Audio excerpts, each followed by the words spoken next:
Late in 1947, my train was grasping and painting up the steep incline that led onto the Bauchi Plateau in northern Nigeria.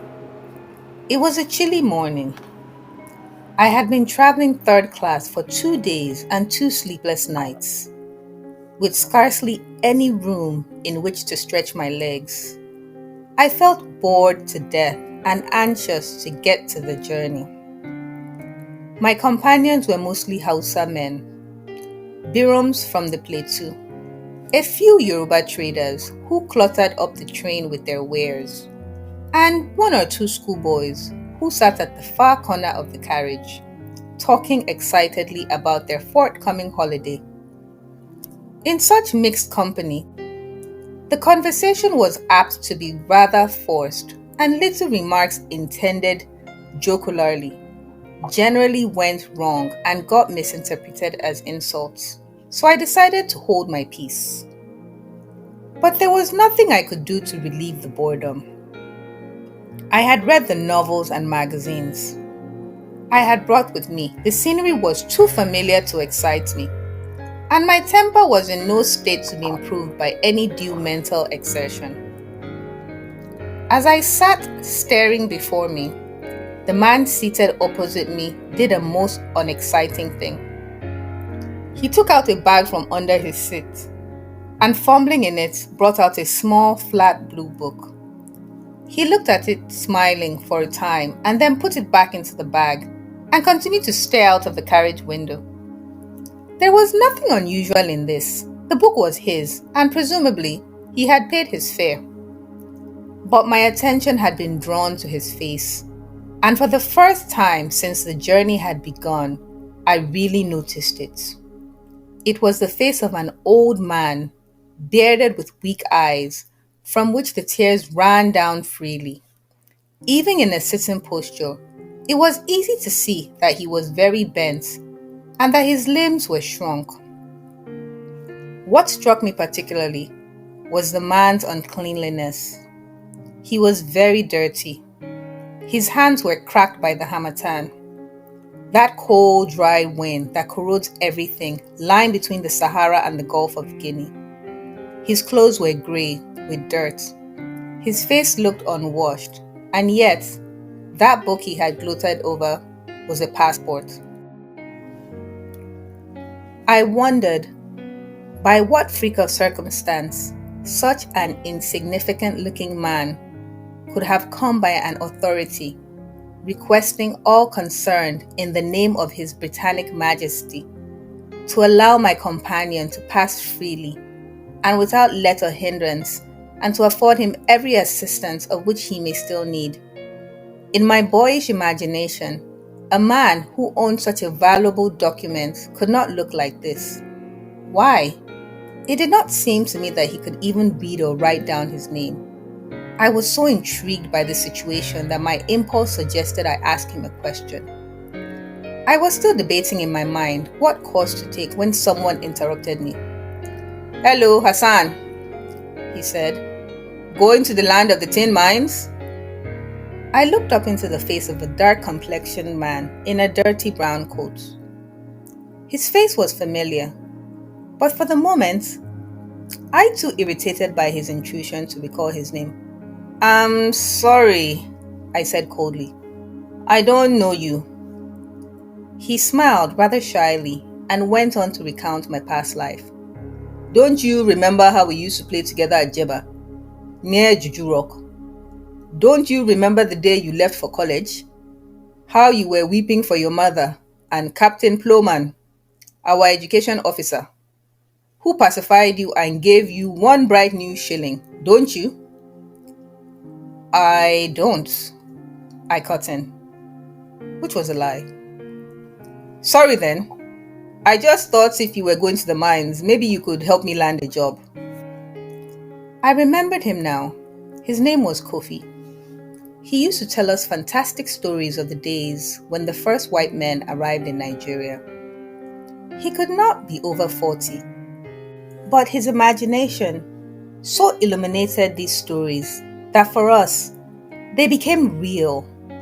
I had heard enough of these tales some 10 years ago and was in no mood now to recall them or give them an ear to fresh boasting.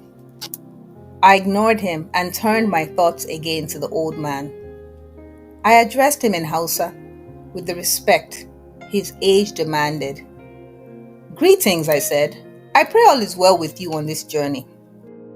The Mallam, a man of some education and standing, looked up at me, and his eyes widened with surprise, as if he were not quite certain whether after 2 days of silence he had heard me address him. I hastened to reassure him by adding, I see that the Mallam has traveled far. It is even so, he admitted. His voice was hoarse with the cold and with disuse, and he wept freely. I have indeed traveled far. Mecca? I asked, recalling that the holy city was a favorite tourist spot. Yes, Mecca and beyond. He looked out of the window, as if the interview gave him some pain, and for a moment I studied silently. He was indeed travel-worn. His clothes were in tatters, and it must have been weeks since his beard had seen a razor. Even the small cap beneath his turban was visibly frayed. Kofi Usman was striving to distract my attention with tales of his own misfortunes and asked me openly what chances he had of getting a job in the mines. I told him that was a question for the mining engineer, and once again I faced the old man. What did you do in Mecca? I asked. I went to pay homage, he said. Yes. And beyond? I was with the army. Among other things, I was their doctor. You were an army doctor? He smiled toothlessly. I should say doctor of the mind, as well as one of the body. In our little African way, of course. I understand, I said. They come to you with their problems, both mental and physical. And you advise. A kind of medicine man? I asked. That passport I saw just now. Oh, that. I got that in 1927. It's 20 years old now. Odd how time flies. Yes, I said. He nodded. 20 years, but Allah be praised. Those years were not wasted. I nearly missed him. Missed who? He gave a guilty start and glanced at him. I beg for mercy, Mallam. I was talking to myself. Would you like to see the passport? I was still rather puzzled as I watched him bring it out and open it to the page containing the photograph. There was certainly no resemblance between him and the man in the photograph. While the one was young and virile, the other was old and decrepit. I saw before me a young man in his prime, his head crowned by a gleaming white turban, his shoulders draped in a velvet gown edged with gold embroidery. You've changed a lot, I remarked. 20 years is not a short time, he reminded me, but it was worth it. I did not give my life for nothing.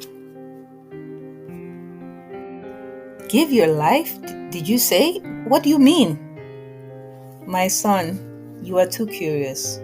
First, you want to see the passport, and now you must know what I'm talking about. A student is naturally a curious man, I told him. Spare me the pain, he begged. My breath is poor, I cannot talk.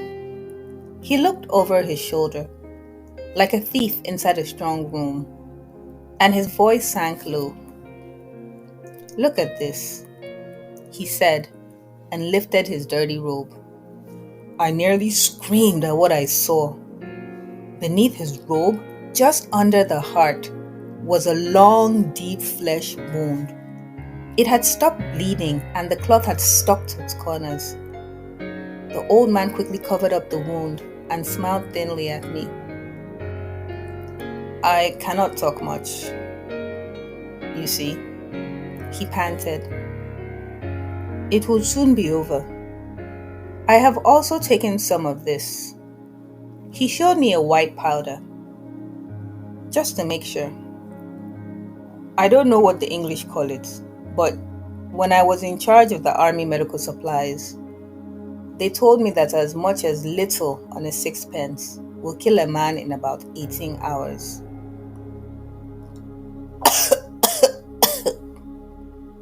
He began to cough desperately. When he had regained control of himself, I asked him, "But why all of this?" "Nothing," he said, shrugging his shoulders. "I just want to die." I was at a loss to know what could justify this double attempt at suicide. He was coughing again, and I looked at the passport. It described him as Mallam Ibrahim. Yeah, a man 5 feet 6 inches tall, with no tribal marks on his face, a man born in 1882, and traveling to Mandara Marwa and Fort Lami for trade. The passport was signed by the resident at Kano and dated May 1927. "I can't understand any reason for your action," I ventured. "No, you can't." He smiled. I wondered why I had not noticed before that I was sitting opposite a dying man. A man who, for no apparent reason, had taken it upon himself about his death. His eyes had grown more glassy since the beginning of our conversation. He was restless, yet too weak to move about. Now and again, a violent cramp seized him in the arm or leg, and he cried without pain. "You're a tough man," I said. "You've been suffering quietly all this time, and toughness has its limits." He retorted, "I wish I could tell you my story. I feel you would understand." "Don't try if the effort is great, but if it would help you." "It will. I must. I must," he pleaded. There were times when he appeared quite normal, but his pulse was very low and his voice almost inaudible, so that often I had to guess and suggest and gesticulate before a nod of his grey head told me that I had got his meaning right. That was how we spent the few hours left between us and Jos. Towards the end, Mallam Ilia became very emotional, and I had to remind him that the time was short, and that if he excited himself unduly, he might never complete his tale. About 20 miles from Jos, he closed his eyes and invited me to go over the notes I had made on odd bits of paper, so that he might be sure I had missed nothing.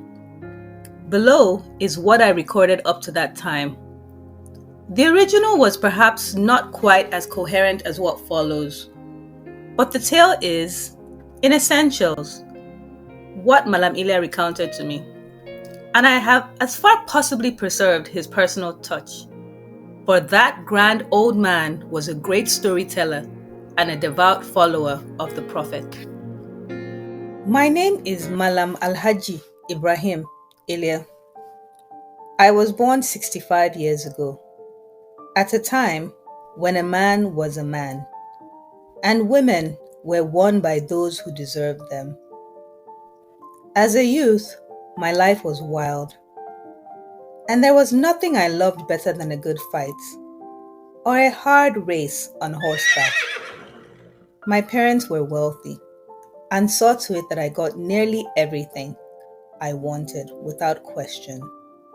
Slaves, gold, horses, merchandise in plenty, and the best company at Kano.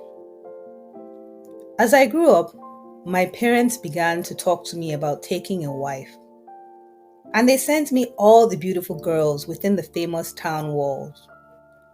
But I was not attracted to any of them. I prided myself on being a man and did not consider it gallant merely to buy or take on a wife. I wanted something more romantic. One evening, we sat around a fire outside my father's house, talking about brave men of the past, the prospects of the British bringing an army to Kano, who would oppose to them if they did, and what chances we had of beating them back. In the middle of our heated discussion, we heard the clatter of horses' hooves. A company of men cantered up to our gates, and they were Arab traders with splendid turbans crowned their heads. Their noses were concealed in dust masks. "Greetings while you rest," they hailed. "You are welcome," I answered. "How is it with you? Can we be of any help?"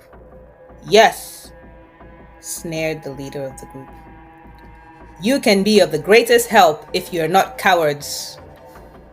At the mention of that word, coward, my sword blade flashed out, the firelight catching against it as I sprang at the speaker's horse, made it glisten dangerously. The great man reared backward, and with a simple movement of his riding whip, flicked the weapon clean out of my hand and roared with laughter. "A brave lad, truly, ha ha, a brave lad. How would you like to win the hand of my daughter, Zara?" My companions, who had also sprung to their feet at the mention of that obnoxious word, paused and regarded my falling sword with a surprise no less than mine.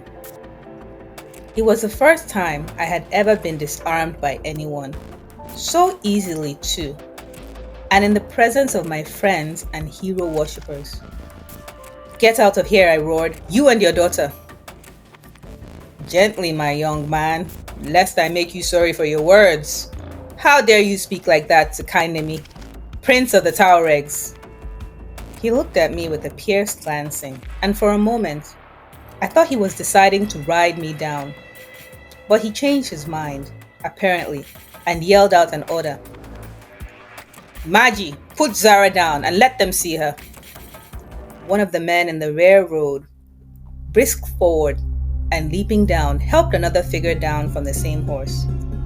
She was clad in white, and her head was bowed. We could not see her face, but it was easy to guess that she was tall, though slight, and her movements suggested that she had grace and poise. "Take off the veil," Kainami snapped. The slave took off the veil, and there, standing before us in all her glory, was the most beautiful girl I had ever seen.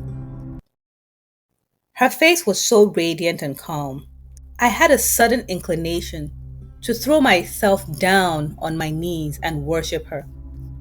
Her eyes were downcast, with long lashes. Her lips were slightly parted, and though she was not really smiling, her teeth gleamed in the light of our fire. Truly, as beautiful a woman as I had ever imagined in my wildest dreams. "She is yours for the winning." "But how?" I asked. "That you shall know." He gave another order, and the man helped her back into the saddle. "Come to Ngwankanawa tomorrow at nightfall, and I shall tell you. You would have to pick up your fallen sword and bring it along, and while there, remember to hold it more firmly." He laughed hauntingly, turned his horse with a swift gesture, and rode away. We sat far into the night after he had left, talking about Kainemi's daughter. Nobody seemed ever to have heard of the Prince of the Tuaregs, and as far as Zara was concerned, she was a mysterious princess. I was so excited that I was sorry the prince could not have made our meeting possible that night. It was the most romantic thing that had ever happened to me. Next evening, I saddled my horse and rode to Ngwankanawa. It was a little village, some 5 miles outside the walls of Kano, and in the midst of it was a large mud decorated with flags and humming with music. Obviously, some big sport was in progress, and the man at the gate knew I was expected. Prince Kanemi is inside, he intoned, taking over the reins of my horse. He has been asking about you. You are Mallam Ilia, I suppose? Wondering how he knew my name, I bowed and went in. The whole place was in darkness, except for the little spot of light, beneath which Zara sat. I had walked barely a few feet in that direction, when strong hands gripped me and guided me towards her. Then the lights were brought, and I saw that I was surrounded by about a dozen youths, all in cloaks and turbans. The scabbards dangling from their hips told me of dangerous work to follow. Prince Kainemi appeared, dressed in a rich velvet turban embroidered with gold. From his shoulders hung a gay cloak, gathered about the middle with a large piece of jewelry. He waved his gold crown staff and the music stopped. Welcome, my sons, he said. Tonight, one of you is going to win my Zara, but it must be the bravest of you. We live in times when a man's might is his right. He paused suddenly and looked at me. You have all heard of the Shanachi, I presume? We were silent, and he went on. It is not a game for faint hearts, but those who think that Zara is not a sufficient prize to induce him to take part must leave now. Nobody moved, and Kainemi's face darkened. Some of you here will not breathe tomorrow's air. For this night, Shanchi may claim you. He walked down several steps, inviting us to follow him. Kainemi led us to an open field, in the middle of which was a ring. This is where the game will be played. You all go in there. The light will be put out. In the darkness, you will try to get your man. Do what you can to disable him. At the end of the game, the man who is left becomes Zara's husband. Your Majesty, said a thick-set man, how do we disable our man? You have swords, don't you? Yes, said the man. I was thinking. He started about him timidly, the sweat standing on his face. I was thinking, if the man died.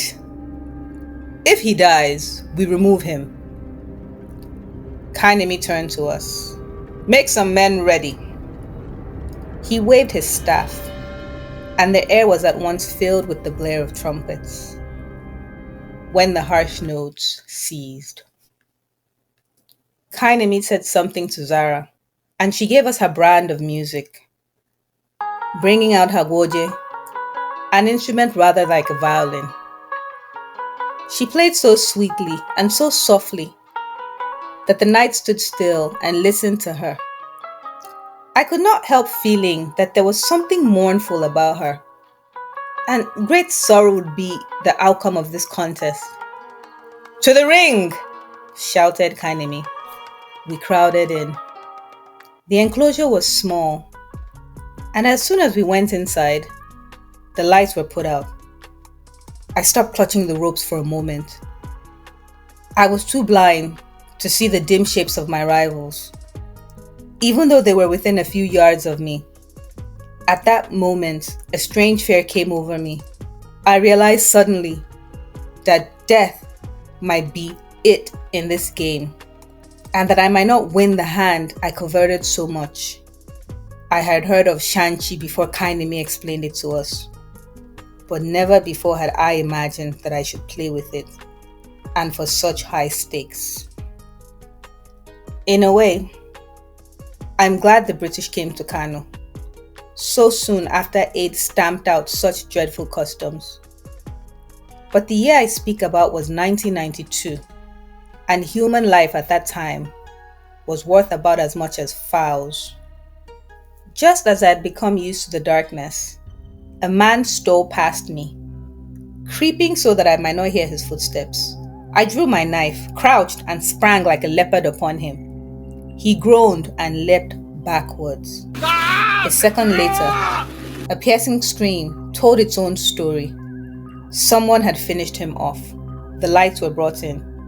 Kainemi's men came into the ring and carried the bleeding body out of the ring.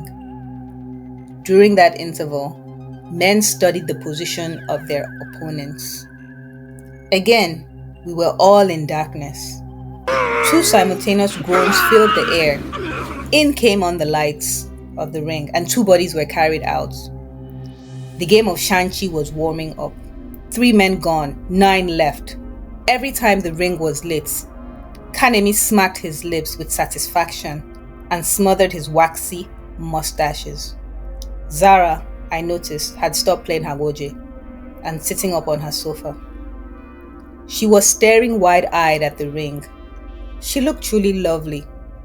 The fire in her eye made me wish I could win her, and I was determined to fight to the death.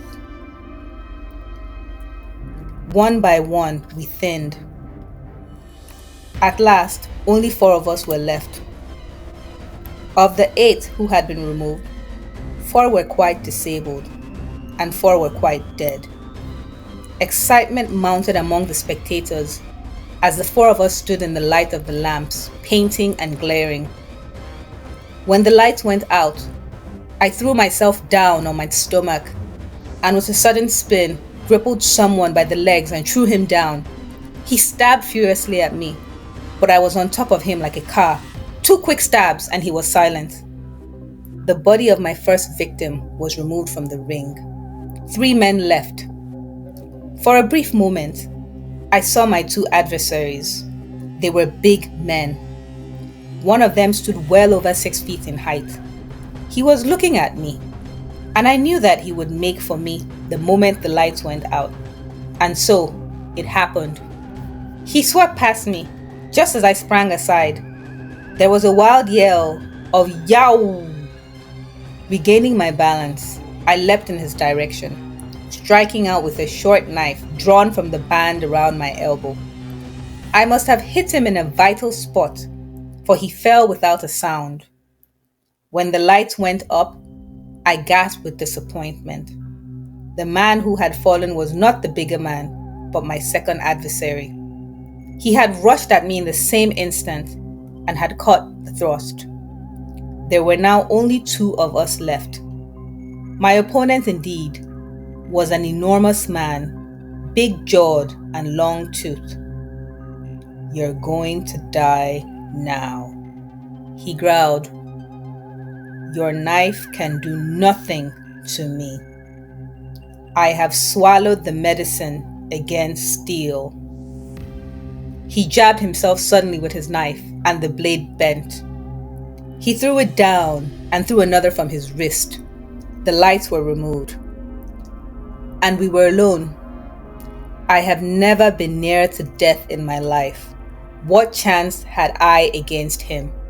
He could smash me with his fist, and my knife, my sole aid, was useless.